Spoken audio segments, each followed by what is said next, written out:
Friends, welcome to prep gems. आज का हमारा इंग्लिश का टॉपिक है direct and indirect speech. Direct and indirect speech बहुत इंपॉर्टेंट टॉपिक है इंग्लिश में। इससे रिलेटेड आपको काफ़ी क्वेश्चंस देखने को मिलेंगे कॉम्पिटिटिव एग्जाम्स में। तो आइए स्टार्ट करते हैं डायरेक्ट और इनडायरेक्ट स्पीच। तो सबसे पहले हम ये देखते हैं कि डायरेक्ट और इनडायरेक्ट स्पीच होता क्या है। ठीक है, तो डायरेक्ट स्पीच क्या होता है? जब आप एक्चुअल वर्ड्स जो किसी स्पीकर ने कहे हैं वो बोलते हैं किसी सेंटेंस में, तो वो आपकी डायरेक्ट स्पीच होती है। तो इसमें क्या होता है? It contains the actual words spoken by the speaker. किसी वक्ता के एक्चुअल वर्ड्स जो उसने बोले हैं आप एज इट इज़ जब रिपीट करते हैं तो उसे हम डायरेक्ट स्पीच कहते हैं। जैसे कि एक एग्जाम्पल देख लेते हैं। जैसे कि मैंने कहा, he said to me I am an engineer. उसने मुझसे कहा कि मैं एक इंजीनियर हूँ। मतलब उसके डायरेक्ट वर्ड्स हमने कोट कर दिए कि आई एम अ इंजीनियर, कि मैं एक इंजीनियर हूँ। उसने मुझसे ये बोला सामने से आके कि वो एक इंजीनियर है, तो मैंने उसके direct words I am a engineer जो उसने मुझसे एग्जैक्ट कहे वो मैंने यहाँ पे कोट कर दिए। आगे बढ़ते हैं। ये तो हो गई जब आप एक्चुअल वर्ड्स बोलते हैं, जैसा उसने बोला वैसा आपने कह दिया, वो आपकी हो गई डायरेक्ट स्पीच। आगे बढ़ते हैं इनडायरेक्ट स्पीच पे। इनडायरेक्ट स्पीच में क्या होता है? आप किसी की कही हुई बात अपने शब्दों में जब कहते हैं तो वो इनडायरेक्ट स्पीच हो जाती है। इसमें जैसे कि देखते हैं, मैंने लिखा है रिपोर्टिंग समवन एल्स स्टेटमेंट। किसी और के स्टेटमेंट को इन योर ओन वर्ड्स, अपने शब्दों में, without changing the meaning of the statement. उस वाक्य का मीनिंग बिना चेंज किए, उस वाक्य का मतलब एज इट इज़ रहा और आपने अपने शब्दों में उसे कह दिया, ऐसे सेंटेंसेस को इनडायरेक्ट स्पीच कहते हैं। ठीक है, इस पे भी एग्जाम्पल देख लेते हैं। जैसे कि he told me, she told me that she was an engineer। तो इसमें मैं अपने शब्दों में कहा मैंने कि उसने मुझसे बोला था कि वह एक इंजीनियर है। तो मैंने इसमें उसके एक्चुअल वर्ड्स कोट नहीं किए। यहाँ पे कहीं इन्वर्टेड कॉमास वगैरह दिख रहे हैं? नहीं, ये कोट एक्चुअल वर्ड्स नहीं, मैंने अपने शब्दों में उस किसी को बोला कि शी टोल्ड मी, उसने मुझसे कहा था कि वह एक इंजीनियर है। तो ये हो गई हमारी इनडायरेक्ट स्पीच। अब दूसरा,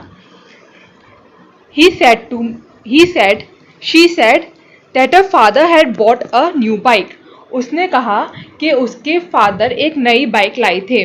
तो इसमें क्या है कि ये भी उसने अपने शब्दों में किसी से कहा, तो इसलिए ये मेरी इनडायरेक्ट स्पीच है। इसमें कोई उसने किसी एक्चुअल स्पीकर के वर्ड्स कोट नहीं किए, वो अपने शब्दों में बता रही है, तो इसलिए ये मेरे इनडायरेक्ट स्पीच का पार्ट है। ठीक है, आगे बढ़ते हैं।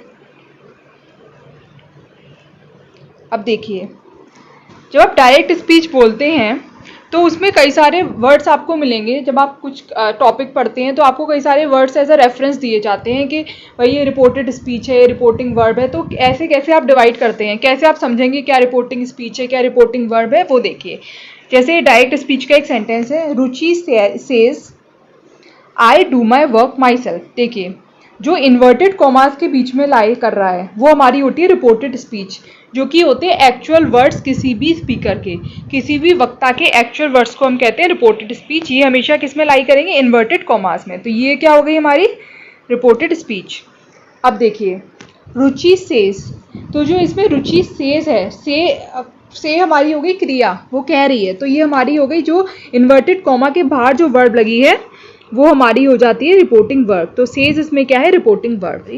इनडायरेक्ट स्पीच में क्या होता है? Ruchi says that she does her work herself. ठीक है, अब देखिए इसमें क्या हुआ कि इसी सेंटेंस की Ruchi says I do my work myself, ये तो मेरी उसी के वर्ड्स में मैंने कोट किया उसके वर्ड्स को। ठीक है, तो ये हो गई मेरी डायरेक्ट स्पीच। लेकिन अगर मैं इसे अपने शब्दों में कहूँ तो मैं क्या कहूँगी?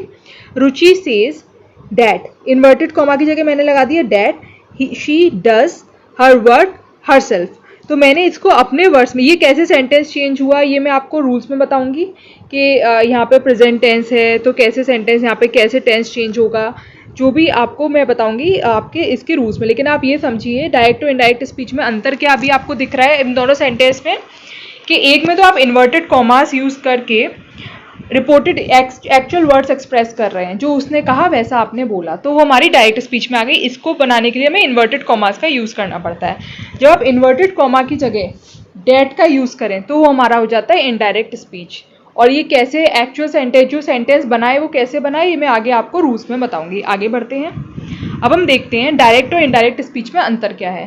पहला अंतर तो मैंने आपको बता ही दिया है कि रिपोर्टेड स्पीच में डायरेक्ट स्पीच इन्वर्टेड कॉमास के अंदर होती है, ठीक है। रिपोर्टेड स्पीच क्या होती है, एक्चुअल वर्ड्स, और इनडायरेक्ट स्पीच में वो इन्वर्टेड कॉमास नहीं होते हैं। दूसरा, reported speech and reporting verb are separated by comma. अब आप देखिए डायरेक्ट स्पीच में, देखिए रिपोर्टिंग स्पीच ये है, रिपोर्टिंग स्पीच ये है, रिपोर्टिंग वर्ब ये है, और ये किससे सेपरेटेड है, कॉमा से। तो यही मैंने यहाँ पे लिखा है, reported speech and reporting verb are separated by comma in direct speech, और इनडायरेक्ट में स्पीच में comma separating reporting verb and reporting speech is remove. तो यहाँ पे हमारा कोई कॉमा नहीं है और डायरेक्ट स्पीच में हमारा कॉमा आता है। और दूसरा देखिए, the first word of reported speech begin with a capital letter. आप डायरेक्ट स्पीच में जब देखेंगे तो जो फर्स्ट वर्ड है वो किससे स्टार्ट हो रहा है, कैपिटल लेटर से। लेकिन क्या ऐसा यहाँ पे इनडायरेक्ट स्पीच में है, नहीं, यहाँ पे डैट के बाद स्मॉल लेटर ही है। तो ये एक डायरेक्ट और इनडायरेक्ट स्पीच में अंतर है। तो आप समझ गए कैसे सेंटेंस फॉर्मेट चेंज होता है डायरेक्ट और इनडायरेक्ट स्पीच का। अब देखिए, और इसमें एक और चीज़ ये देखिए, यहाँ पे कॉमा से सेपरेट होता है और यहाँ पे कैसे इंट्रोड्यूस होता है, ऐसे आप कॉमा की जगह डैट लगा दीजिए, इफ़ लगा दीजिए, वॉट लगा दीजिए, वाई लगा दीजिए, जैसे भी आपका सेंटेंस आपको जैसे भी सूट करे सेंटेंस में, जो भी सेंटेंस से मतलब मीनिंग चेंज ना हो, आप उस तरह से वर्ड यूज़ कर सकते हैं। जैसे डैट, इफ, वॉट, वाई, ये सब आप अकॉर्डिंग टू सेंटेंस है। जैसे असर्टिव सेंटेंस में क्या कुछ लगाते हैं, डैट लगाते हैं, आप इंट्रोगेटिव की बात करेंगे तो वाई लगाते हैं, वॉट लगाते हैं। तो इस तरह से ये सेंटेंस कंस्ट्रक्शन है। इसके रूल्स में आपको बाद में बताऊंगी, अब भी फिलहाल के लिए आप ये समझ लीजिए कि डायरेक्ट स्पीच में हम इन्वर्टेड कॉमास का यूज़ करते हैं किसी के एक्चुअल वर्ड्स को कोट करने के लिए, और इनडायरेक्ट स्पीच में वो नहीं करते हैं। डायरेक्ट स्पीच में रिपोर्टिंग वर्ब और रिपोर्टिंग स्पीच कॉमा से सेपरेटेड होती है, जबकि इनडायरेक्ट स्पीच में ऐसा कोई कॉमा नहीं होता। और जो फर्स्ट वर्ड होता है रिपोर्टेड स्पीच का, डायरेक्ट स्पीच में वो कैपिटल होता है, लेकिन इनडायरेक्ट स्पीच में वो जो रिपोर्टेड स्पीच कैसे इंट्रोड्यूस की जा सकती है, आप डैट यूज़ कर सकते हो, इफ़ यूज़ कर सकते हो, वॉट यूज़ कर सकते हो, वाई यूज़ कर सकते हो। ये डिपेंड करता है कि आप जो यूज़ कर वो सेंटेंस कौन सा है। जैसे असर्टिव सेंटेंस है, इंट्रोगेटिव सेंटेंस है, उसके हिसाब से आप इन वर्ड्स को इस्तेमाल कर सकते हैं कि आपको डैट यूज़ करना है, इफ़ यूज़ करना है, वॉट यूज़ करना है, कि वाई यूज़ करना है, या कुछ और भी वर्ड्स ऐसे होते हैं जो आप यूज़ कर सकते हो। तो अभी फ़िलहाल आप इतना ही ध्यान रखेंगे डिफरेंसेस। आगे के रूल्स, इससे रिलेटेड रूल्स हम आगे बढ़ते हैं। एक नोट में देखिए मैंने लिखा है यहाँ पे, the reporting verb changes according to the sense of the sentence but the tense of the reporting verb is never changed. देखिए जैसे कि मैं अभी एक डायरेक्ट स्पीच का आपको एग्जांपल दे रही हूँ। इसमें देखिए, I said to Deepti let us buy a new house. ठीक है, ये मेरी डायरेक्ट स्पीच है, इसे मुझे इनडायरेक्ट स्पीच में चेंज करना था। तो मैंने दीप्ति से कहा कि एक घर खरीद लेते हैं। तो मेरा एक सजेशन है दीप्ति को कि एक घर खरीद लेते हैं। तो मैं यहाँ पे रिपोर्टिंग वर्ब मेरी सेड थी, इसकी जगह मैं सजेस्टेड यूज़ कर सकती हूँ। ये चेंज कर सकते हैं हम अगर सेंटेंस का सेंस देख के, वो क्या बता रहा है, सजेशन दे रहा है, एडवाइस दे रहा है, कमांड कर रहा है, किसी को ऑर्डर दे रहा है, इस हिसाब से आप इसका सेड की जगह रिपोर्टिंग वर्ब चेंज करके सजेस्टेड भी लिख सकते हैं। लेकिन ऐसा नहीं कर सकते कि यहाँ पे सैड हो, आप इसका टेंस चेंज करके पास्ट टेंस को प्रेजेंट टेंस कर दें या फ्यूचर टेंस को पास्ट टेंस कर दें। ऐसा नहीं कर सकते आप रिपोर्टिंग वर्ब में। वो आपको रिपोर्टिंग वर्ब का जो टेंस होगा वो चेंज नहीं होगा, लेकिन रिपोर्टिंग वर्ब अब सेंस क्या, सेंटेंस क्या सजेस्ट कर, मतलब क्या बता रहा है, कि सजेशन दे रहा है, कि एडवाइस है, उस हिसाब से आप यहाँ पे सेड की जगह सजेस्टेड लिख सकते हैं। तो ये नोट कर लीजिए। अब जैसा कि मैंने आपको बताया था कि मैं आपको रूल्स बताऊंगी कि सेंटेंस एक्चुअल में फॉर्म कैसे हो रहे हैं। अभी तक हमने डायरेक्ट और इनडायरेक्ट सेंटेंस का एक फॉर्मेट देखा कि किसमें इन्वर्टेड कॉमास यूज़ होता है, किसमें नहीं होता है, कहाँ कॉमा यूज़ होता है, कहाँ कॉमे की जगह इनडायरेक्ट में क्या यूज़ होता है। इस तरह के हमने एक फॉर्मेट टाइप का देखा है एक बेसिक अंडरस्टैंडिंग के लिए। अब हम एक्चुअल सेंटेंस कैसे फॉर्म होते हैं उससे रिलेटेड कुछ रूल्स हैं वो पढ़ने जा रहे हैं। सबसे पहले देखते हैं रूल नंबर 1। ठीक है, चेंज ऑफ टेंसेस। टेंसेस कैसे चेंज होते हैं, जैसे हम डायरेक्ट से इनडायरेक्ट बनाते हैं तो हमारे टेंसेस में क्या परिवर्तन होता है वो हम देखने जा रहे हैं। अब पहला रूल देखते हैं, if the reporting verb is in the present और फ्यूचर टेंस। अगर हमारी रिपोर्टिंग वर्ब जो है वो प्रेजेंट और फ्यूचर टेंस में है, ठीक है, तो tense of the verb in the reporting speech does not change. ठीक है, अगर मेरी रिपोर्टिंग वर्ब प्रेजेंट और फ्यूचर टेंस में दी गई है, वर्तमान काल या भविष्य काल में अगर मेरी रिपोर्टिंग वर्ब है, तो टेंस जो होगी वर्ब का रिपोर्टिंग स्पीच में वो चेंज नहीं किया जाएगा। ठीक है, आगे बढ़ते हैं, इस पे कुछ एग्जांपल्स देखते हैं। जैसे Ravi says Karan is always right. अब मैंने यहाँ पे देखा, सबसे पहले मैंने अपनी रिपोर्टिंग वर्ब देखी। रिपोर्टिंग वर्ब है मेरी सेज, ठीक है। ये मेरी किस टेंस में है, मैंने देखा कि इसमें ऐसे वायस लगा है, तो ये मेरी प्रेजेंट टेंस में है। तो मेरे रूल के हिसाब से प्रेजेंट टेंस में अगर रिपोर्टिंग वर्ब है तो रिपोर्टेड स्पीच में जो वर्ब का टेंस चेंज नहीं होगा। तो इसमें था Ravi says Karan is always right, ये मेरी रिपोर्टेड स्पीच हो गई। ये मैंने बोला कि रिपोर्टेड स्पीच में वर्ब का टेंस चेंज नहीं होगा, ठीक है। तो वर्ब क्या है करण इज ऑलवेज राइट की, इज। अब जैसे कि मैंने सेंटेंस में देखा जो सेज है वो प्रेजेंट टेंस में है, रूल के हिसाब से वो प्रेजेंट टेंस में है, तो वर्ब चेंज होगा। तो मैंने क्या इसका इनडायरेक्ट बना, Ravi says that Karan is always right, मैंने इसका इजी रहन दिया, इसको इजी रहन दिया, इसमें कोई चेंज नहीं आया, ठीक है। क्योंकि यहाँ पे क्या रिपोर्टिंग वर्ब क्या थी, सेज, जो कि प्रेजेंट टेंस है। आगे बढ़ते हैं। He will say I have sent him a letter. अब देखिए विल देख रहे हैं आप, ये क्या है फ्यूचर टेंस, मतलब भविष्य काल। तो मैं हमारे रूल के हिसाब से जब हमारी रिपोर्टिंग वर्ब प्रेजेंट टेंस या फ्यूचर टेंस में है तो जो रिपोर्टेड स्पीच जो कि ये है इसके वर्ब का टेंस चेंज नहीं होगा। इसमें हैव दिया है, हैव का हैव ही रहेगा, इसमें हैव का जो होगा वो टेंस चेंज नहीं होगा। जैसे आई के संग हैव लगता है तो ही के संग क्या लगता है, हैज। मैंने आपको टेंस में पढ़ाया गया है। तो देखिए he will say that he has sent him a letter, तो मैंने यहाँ पे टेंस चेंज नहीं किया, लेकिन आई के संग हैव लगता है और ही के संग हैज लगता है सेम टेंस में, ये मुझे पता है, तो इसलिए मैंने ही के संग हैज लगाया है, ठीक है, और आई के संग हैव लगाया। लेकिन दोनों में से दोनों ही प्रेजेंट टेंस में है, इनमें किसी में टेंस में अंतर नहीं। हैव और हैज दोनों ही प्रेजेंट टेंस में होते हैं। आपको पता होना चाहिए कि आई के संग क्या लगता है, हैव, ठीक है, और ही के संग क्या लगता है, हैज। बट दोनों किस में है, प्रेजेंट टेंस में ही है, इसमें कोई टेंस का अंतर नहीं है, ठीक है। आप समझ गए। ये रूल ये बताता है कि अगर मेरी रिपोर्टिंग वर्ब प्रेजेंट टेंस या फ्यूचर टेंस में है तो मेरा रिपोर्टेड स्पीच में जो वर्ब है उसका टेंस चेंज नहीं होगा। इन दोनों सेंटेंस में मैंने आपको प्रेजेंट टेंस और फ्यूचर टेंस दोनों का एग्जाम्पल दिया है, आप इसको देख लीजिए। अगर किसी भी चीज़ में डाउट हो तो आप मुझे कमेंट सेक्शन में मेंशन कर सकते हैं, मैं आपका डाउट वहीं पे क्लियर कर दूँगी, ओके। या फिर मैं आपके डाउट के लिए कोई नई वीडियो भी बना सकती हूँ, पर आप मुझे बताइए आपके डाउट क्या हैं, ओके। आगे बढ़ते हैं। अब देखते हैं रूल सेकंड। तो रूल सेकंड कहता है अगर हमारी रिपोर्टिंग वर्ब पास्ट टेंस में हो तो जो वर्ब यूज़ होगी रिपोर्टेड स्पीच में उसका टेंस भी चेंज होगा। जैसे कि हमने फर्स्ट रूल में पढ़ा था कि रिपोर्टिंग वर्ब अगर हमारी प्रेजेंट और फ्यूचर में होती है तो जो वर्ब यूज़ होती है रिपोर्टेड स्पीच में उसका टेंस चेंज नहीं होता। लेकिन अगर हमारी रिपोर्टिंग वर्ब पास्ट टेंस में आ जाती है उस केस में हमारा टेंस चेंज होता है। अब टेंस किस तरह से चेंज होगा उसको देख लेते हैं। जैसे देखिए पहले लेते हैं प्रेजेंट टेंस का केस। अगर हमारा डायरेक्ट स्पीच में प्रेजेंट टेंस दिया हुआ है तो वो किस तरह चेंज होगा वो देखते हैं। अगर मेरी डायरेक्ट स्पीच में प्रेजेंट इंडेफिनिट टेंस है तो इनडायरेक्ट करते समय मैं उसका क्या बनाऊंगी, पास्ट इंडेफिनिट टेंस में कन्वर्ट कर दूंगी।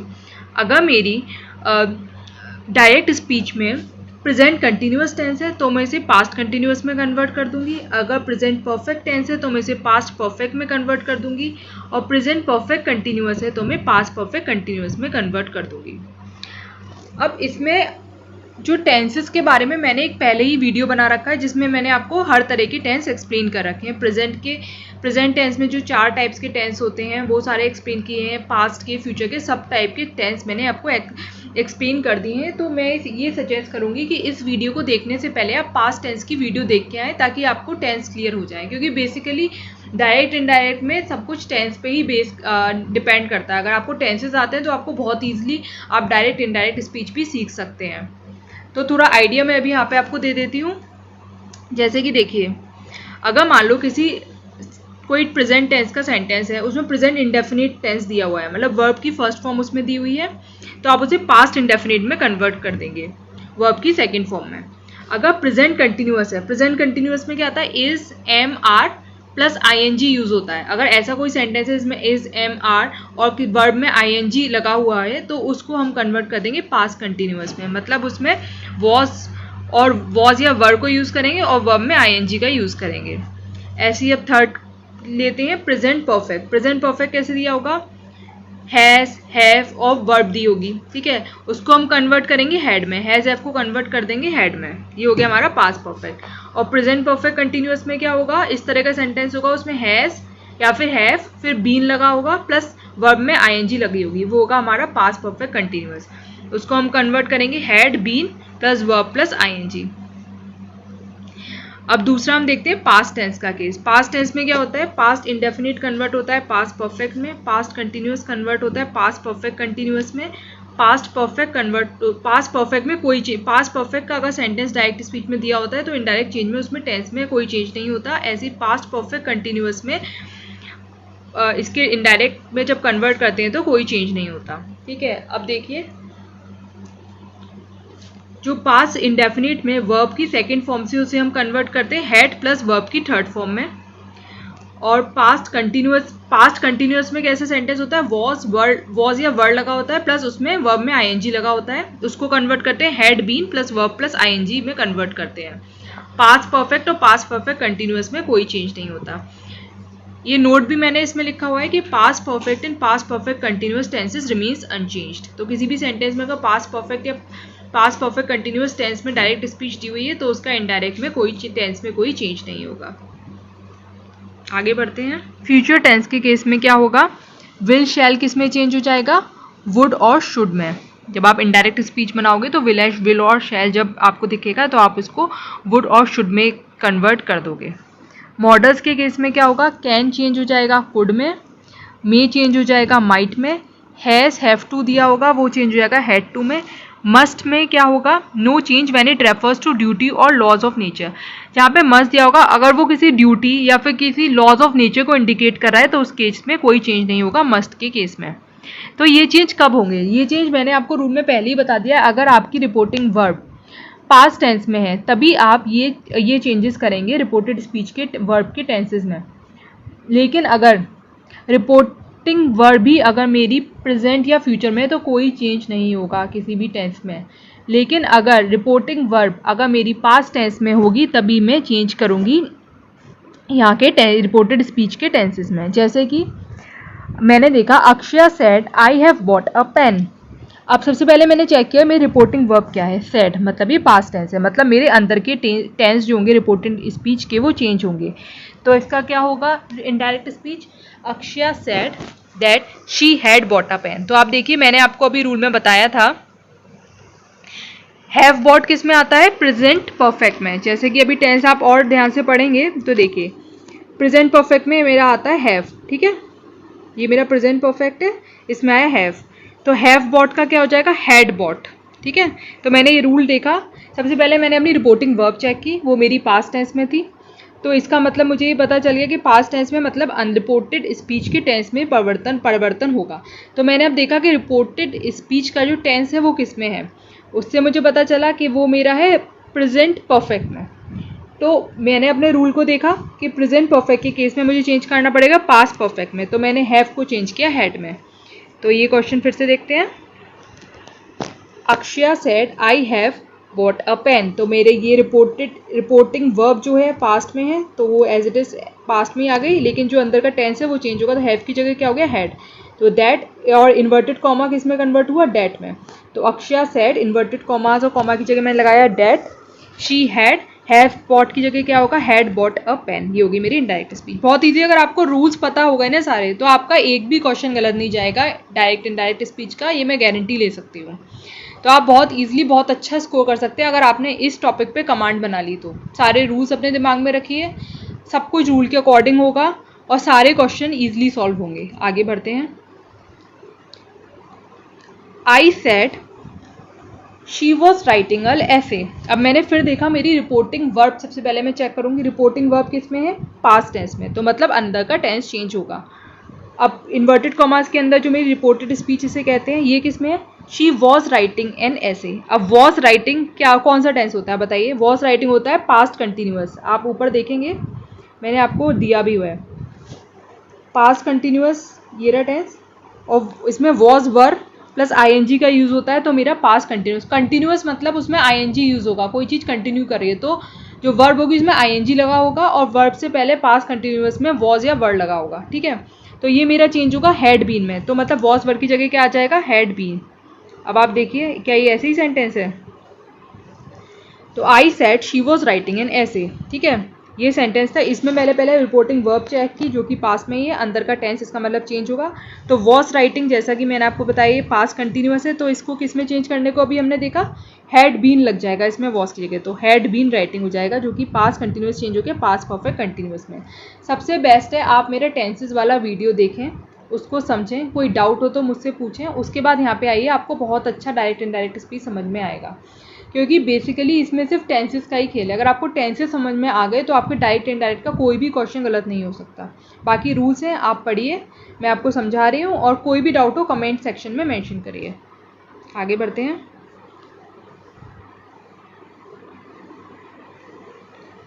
देखिए अभी तक हमने रूल 1 और रूल 2 पढ़े, लेकिन रूल 2 के कुछ एक्सेप्शंस भी होते हैं। हर चीज़ के कुछ ना कुछ एक्सेप्शन तो होते ही हैं, और ख़ास तौर से उन्हीं एक्सेप्शंस पे क्वेश्चन आते हैं एग्जाम में, क्योंकि जो नॉर्मल है वो तो सबको ही पता है, जो इजी है, जो एक्चुअल में चलता आ रहा है वो सबको ही पता है, लेकिन एक्सेप्शंस क्या हैं, एग्जाम वो चेक करता है कि बंदे को एक्सेप्शंस आते पता भी हैं कि नहीं पता है। तो एक्सेप्शंस मोस्ट इंपॉर्टेंट होते हैं। आपको किसी भी टॉपिक दिया जाए तो उसके एक्सेप्शंस जरूर पढ़िए कि इसका, इस रूल का एक्सेप्शन क्या होगा, ठीक है, तो उससे क्वेश्चन आने के बहुत चांसेस रहते हैं। तो मैंने कुछ एक्सेप्शंस यहाँ पर नोट डाउन किए हैं, आप देखते हैं, उन्हें पढ़ते हैं। तो पहला एक्सेप्शन है, if there is a universal truth और habitual fact in the reported speech. Reported speech क्या होती है, जो इन्वर्टेड कॉमास के अंदर होती है। अगर उसमें कोई यूनिवर्सल ट्रुथ दिया हुआ है या हैबिचुअल फैक्ट, कोई फैक्ट दिया हुआ है, तो उस केस में टेंस, वर्ब का टेंस चेंज नहीं होगा, ठीक है। तो जैसे कि मैंने देखा, my mother said the earth is round. अब देखिए द अर्थ इज़ राउंड, ये यूनिवर्सल ट्रुथ है कि ये सबने पढ़ा है ज्योग्राफी में कि अर्थ राउंड होती है, ये हमारा यूनिवर्सल ट्रुथ है, ये कभी चेंज नहीं होगा, ठीक है। तो ऐसे केसेस में जहाँ पे आपको यूनिवर्सल ट्रुथ या हैबिचुअल फैक्ट दिया जाता है, उसमें रिपोर्टेड स्पीच के अंदर के वर्ब का टेंस चेंज नहीं होता। ऑल्दो देखिए आप यहाँ पे माई मदर सेड, ये आपको सेड जो है पास्ट टेंस में दिख रहा है। आप सोचोगे एक बार सेंटेंस पढ़ के, भाई मैम ने तो बताया था कि जो रिपोर्टिंग वर्ब है वो अगर प्रेजेंट और फ्यूचर में नहीं है, पास्ट में है, तो अंदर का टेंस चेंज होता है, अगर वो पास्ट में है तो टेंस चेंज होता है। लेकिन इस केस में क्योंकि ये यूनिवर्सल ट्रुथ है, इसलिए इसमें टेंस अंदर का चेंज नहीं होगा। तो मेरा ऑल्दो यहाँ पे सेड पास्ट टेंस में होते हुए भी मैंने इसका इजी रहने दिया, इसको वॉज नहीं किया, क्योंकि ये मेरा यूनिवर्सल ट्रुथ है। तो इसका क्या इंडायरेक्ट होगा, माई इंडायरेक्ट स्पीच होगी, my mother said that the earth is round. तो इससे आप क्या समझते हैं, जब यूनिवर्सल ट्रुथ और हैबिचुअल फैक्ट दिया हो तो अंदर का टेंस चेंज नहीं करना है। इज है तो इजी रहने दीजिए, आपको पता है कि अर्थ राउंड होती है, द अर्थ इज राउंड, ये हैबिचुअल, ये यूनिवर्सल ट्रुथ है, तो इसमें आप टेंस चेंज नहीं करेंगे। आगे एक और एग्जाम्पल देखते हैं। The teacher said the earth moves round the sun. जो अर्थ है वो सन के चारों ओर चक्कर लगाती है, टीचर ने कहा। अभी सबको पता है कि अर्थ मूव्स राउंड दी सन, ये एक हमारा यूनिवर्सल ट्रुथ है। हमारी ज्योग्राफी की बुक्स, हर जगह आप कुछ भी पढ़ेंगे हमें पता चलता है, बचपन में बचपन की क्लासेस, मतलब आप क्लासेस पढ़ेंगे, आपने 6th-7th क्लास में पढ़ा होगा कि द अर्थ मूव्स राउंड दी सन, ये हमें पता है, यूनिवर्सल ट्रुथ है। तो इस केस में भी आपका टेंस चेंज नहीं होगा रिपोर्टेड स्पीच में। ऑल्दो यहाँ पे पास्ट टेंस है, मैंने पास्ट टेंस यूज़ किया यहाँ पे, लेकिन जब मैंने यहाँ पे मेरा टेंस चेंज नहीं हुआ, प्रेजेंट का प्रेजेंट में ही रहा, प्रेजेंट का पास्ट नहीं बना, प्रेजेंट टेंस का प्रेजेंट टेंस में, मूव्स का मूव्स ही रहा, क्योंकि ये सेंटेंस हमारा क्या है, यूनिवर्सल ट्रुथ है। आगे बढ़ते हैं। सेकंड रूल कहता है, if the reported speech states a past habitual fact, past historical fact, then the tense of the reporting verb in the reported speech does not change. देखिए अब दूसरी रूल में बात आती है हिस्टोरिकल फैक्ट की, ठीक है। जो हिस्ट्री से रिलेटेड कुछ बातें हैं जो घटित हुई हैं, अगर ऐसी कोई चीज़ रिपोर्टेड स्पीच में है, ठीक है, कोई फैक्ट है हिस्ट्री से रिलेटेड, तो उस केस में भी टेंस चेंज नहीं होता। जैसे कि my brother said the league of Nations was formed after world war 1। अब ये the league of Nations was formed after world war 1, ये एक हिस्ट्री की बात है और ये एक फैक्ट है, तो हिस्टोरिकल फैक्ट है ये। द लीग ऑफ नेशंस कब बनी थी, आफ्टर वर्ल्ड वॉर 1 के बाद बनी थी। तो ये मैंने पढ़ रखा है, ये मुझे पता है, ये एक हिस्टोरिकल फैक्ट है। इस केस में भी टेंस चेंज नहीं होगा। यहाँ पे पास्ट टेंस है, यहाँ का पास्ट टेंस का पास्ट टेंस ही रहेगा, भले यहाँ पे रिपोर्टिंग वर्ड जो है हमारी पास्ट टेंस है, उस केस में अंदर चेंज होता है, लेकिन इस केस में historical fact, universal truth, in case में चेंज नहीं होता है। तो मेरा यहाँ पे जो मेरा पास्ट टेंस है वो मेरा, अब आप देखेंगे वो पास्ट टेंस ही रहेगा। आगे बढ़ते हैं। देखिए, तो इसका क्या बना, my brother said that the league of Nations was formed after the world war 1। तो पास्ट टेंस का पास्ट टेंस ही रहा इस सेंटेंस में। अब एक और सेंटेंस देखते हैं, my teacher said India become free on 15 अगस्त 1947। ये भी एक हमारा हिस्ट्री का फैक्ट है कि इंडिया इस डेट को आज़ाद हुई थी, ठीक है। तो my teacher said that India became free on 15 अगस्त 1947, इसकी इनडायरेक्ट स्पीच है। तो पास्ट टेंस का इसमें भी पास्ट टेंस ही रहा, कोई टेंस में परिवर्तन नहीं आया। आगे बढ़ते हैं, if there are two simultaneous actions in the reported speech, the past indefinite or past continuous tense does not change। देखिए, अगर मेरे दो, if there are two simultaneous actions in the reported speech, the past indefinite and past continuous tense will not change। अगर दो simultaneous actions हो रहे हैं reported speech में, तो पास्ट इंडेफिनिट और पास्ट कंटिन्यूस टेंस में कोई परिवर्तन नहीं आएगा। दो साइमल्टेनियस एक्शन मतलब जो संग की संग हो रहे हैं, मतलब एक साथ दो एक्शन अगर हो रहे हैं तो और आपकी रिपोर्टेड स्पीच में पास्ट इंडेफिनिट और पास्ट कंटिन्यूस टेंस दिया हुआ है, तो उसके बाद जब आप इनडायरेक्ट स्पीच बनाएंगे तो उसमें टेंस में कोई परिवर्तन नहीं आएगा। जैसे कि देखते हैं, he said while Rahul was studying Ajay was playing. उसने बोला जब राहुल पढ़ रहा था तो अजय खेल रहा था। अब दो एक्शन संग के संग हो रहे हैं, एक तरफ राहुल पढ़ रहा था और एक तरफ अजय खेल रहा था। और हमने फिर चेक किया इनका टेंस क्या था, वॉज स्टडीइंग और वॉज प्लेइंग। मैंने आपको बताया था आईएनजी मतलब कंटिन्यूअस और वॉज लगाए तो पास्ट कंटिन्यूअस, तो ये हमारा हो गया पास्ट कंटिन्यूअस का एग्जाम्पल। अब हमने देखा अगर दो साइमल्टेनियस एक्शंस रिपोर्टेड स्पीच में होते हैं तो उस केस में पास्ट इंडेफिनिट और पास्ट कंटिन्यूअस टेंस में कोई परिवर्तन नहीं आता। हमने देखा ये साइमल्टेनियस एक्शन भी हैं और पास्ट कंटिन्यूअस में है, तो अब जब इसकी इनडायरेक्ट बनाएंगे तो इसमें टेंस में कोई चेंज नहीं आएगा। तो इसका टेंस इसका क्या बना, he said that while Rahul was studying Ajay was playing. इसमें हमने टेंस में कोई चेंज नहीं किया, पास्ट कंटिन्यूअस इसमें भी था, पास्ट कंटिन्यूअस इसमें भी रहा। आगे बढ़ते हैं, Radhika said I prepared the coffee and he fried the chips. Radhika ने बोला कि जब वो कॉफ़ी बना रही थी तो वो चिप्स को फ्राई कर रहा था, ठीक है, उसने ऐसे बोला। अब हम देखते हैं कि इसमें दो साइमल्टेनियस एक्शन हो रहे हैं, एक तरफ वो कॉफ़ी बना रही है, एक चिप्स फ्राई कर रहा है, तो ये संग की संग दो एक्शन हुए पास्ट में, तो ये हमारे हो गए पास्ट इंडेफिनिट। देखिए ये जो हमारे हो गए पास्ट नहीं, यहाँ प्रिपेयर्ड और फ्राइड क्या होता है, पास्ट इंडेफिनिट का एग्जाम्पल होता है। तो इसमें हमने जब इसका इनडायरेक्ट बनाया तो मैंने उसमें टेंस का कोई चेंज नहीं किया। इसका इनडायरेक्ट क्या होगा, Radhika said that he prepared the coffee and he fried the chips, मतलब ये भी पास्ट इंडेफिनिट, कोई टेंस का चेंज नहीं और इसमें भी कोई टेंस का चेंज नहीं, ठीक है। तो अगला रूल पढ़ते हैं। अब देखते हैं अगला एक्सेप्शन है, अगर रिपोर्टेड स्पीच में कोई इमेजनरी या हाइपोथेटिकल कंडीशन दी हो तो पास्ट इंडेफिनिट टेंस जो होता है वो चेंज नहीं होता, ठीक है। तो ये एक्सेप्शंस का रूल नंबर 2 के एक्सेप्शंस का लास्ट केस है जो ये बोलता है कि अगर मेरी रिपोर्टेड स्पीच में कोई इमेजनरी चीज़ या फिर कोई इमेजनरी बात कही गई हो तो मेरे टेंस में कोई चेंज नहीं होगा। इमेजनरी कैसे पता करेंगे आप, सेंटेंस में वर, इफ़ आई वर यू, इस तरह का दिया हो sentence, if I were a multi millionaire, इस तरह के सेंटेंस दिए हों, इफ़ आई वर यू, इस तरह के सेंटेंस होते हैं जहाँ पे वर, इफ़ वर इस तरह के वर्ड का यूज़ होता है, इफ़ आई वर इस तरह का दिया होगा तो आप उस केस में समझ लीजिए ये इमेजनरी सेंटेंस है, वो सोच रहा है काश में ऐसा होता। तो उस केस में आप पास्ट इंडेफिनिट टेंस में कोई चेंज नहीं करेंगे। जैसे कि एग्जांपल देखते हैं, he said to me if I were you I would study harder. उसने मुझसे कहा कि अगर मैं तुम होता तो मैं ज़्यादा हार्ड, मतलब मैं कड़ी मेहनत कर पाता, मैं कड़ी मेहनत करता, अगर मैं तुम होता तो मैं कड़ी मेहनत करता। तो ये इमेजनरी बात है, तो इस केस में हम टेंस में कोई परिवर्तन नहीं करेंगे। He told me that if he were me, तो मैंने इसको अपने शब्दों में इनडायरेक्ट में क्या कहा, उसने मुझसे कहा कि अगर वो मैं होता, इफ़ ही वर मी, अगर वो मेरी जगह होता तो वो कड़ी मेहनत कर पाता। तो ये पास्ट इंडेफिनिट का पास्ट इंडेफिनिट ही रहा। ही told me that if he were me he would study harder, word का वर्ड ही रहा, मैंने कोई चेंज नहीं किया क्योंकि ये मेरा इमेजनरी सेंटेंस था। तो इमेजनरी सेंटेंस इसी तरह स्टार्ट होते हैं, if I were you, if I were this, if I were that. तो इस तरह के जो सेंटेंस होते हैं वो इमेजनरी सेंटेंस के अंदर आते हैं। तो ये रूल नंबर 2 के हमने सारे एक्सेप्शंस पढ़ लिए हैं आज की क्लास में। आगे की क्लास में मैं इसका आगे का कवर करूँगी और इससे इनडायरेक्ट और इनडायरेक्ट सेंटेंस से रिलेटेड बाकी के सारे रूल्स कवर करेंगे हम सेंटेंस में। अभी काफ़ी कुछ बचा है डायरेक्ट और इनडायरेक्ट में, तो आप ये पूरी सीरीज़ वीडियो की डायरेक्ट इनडायरेक्ट की पूरी सीरीज़ ध्यान से देखिएगा और एक भी टॉपिक मिस मत करिएगा, क्योंकि मैं बिल्कुल सीरीज़ वाइज पढ़ाऊँगी। Okay, thanks students.